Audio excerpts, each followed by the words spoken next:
సిద్దిపేట జిల్లా కొండపాక మండలం దుద్దెడ గ్రామంలోని కాకతీయుల కాలం నాటి శ్రీ స్వయంభూ శంభు దేవాలయం పునః అభివృద్ధి ప్రదాత గొల్లపల్లి రామచంద్రమూర్తి అనారోగ్యంతో మరణించడం పట్ల ఆలయ ట్రస్ట్ సభ్యులు దిగ్భ్రాంతి వ్యక్తం చేశారు. ఆలయ అభివృద్ధికి గ్రామస్తులను ఏకతాటిపైకి తీసుకువచ్చిన ఘనత ఆయనకి దక్కుతుందన్నారు.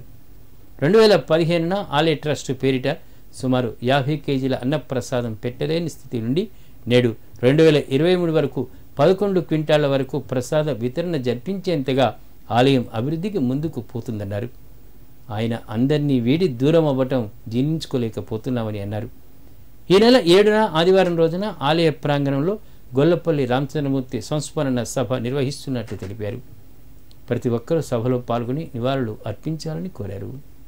దుద్దెడ శంభు దేవాలయం ట్రస్టు రామచంద్రమూర్తి అనారోగ్యంతో జరిగిపోయాడు. గతంలో శంభు దేవాలయం కాకతీయ రాజుల పరిపాలన నుంచి 1969 నుంచి జతరా ఆ వైభోగం ఎట్లా జరిగిందో తెలియదు, కానీ 2015 నుంచి మాత్రం రామచంద్రమూర్తి ట్రస్టు చైర్మన్ అవడం తోటి దాదాపు అప్పుడు ఒక 50 కిలోలు అన్నం ఉండలేని పరిస్థితిలో ఈ ఆయన క్రమంలో 2023 వరకు 11 క్వింటాల భోజనం ఏర్పాటు చేసి అంత భక్తులు వచ్చుడు పోవడం జరుగుతుంది.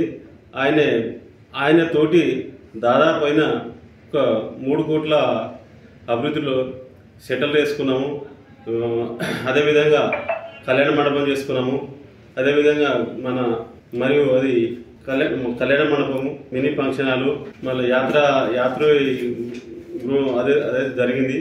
ఆ క్రమంలో ఆయన అనారోగ్యంతో జరిగిపోయింది కాబట్టి ఆయన ఆత్మ శాంతించాలని ఆయన భక్తులు కానీ అభిమానులు కానీ అందరూ వచ్చి రేపు ఉదయం నివాళి అర్పించుకొని అందరూ పాల్గొనాలని కోరుతున్నాం.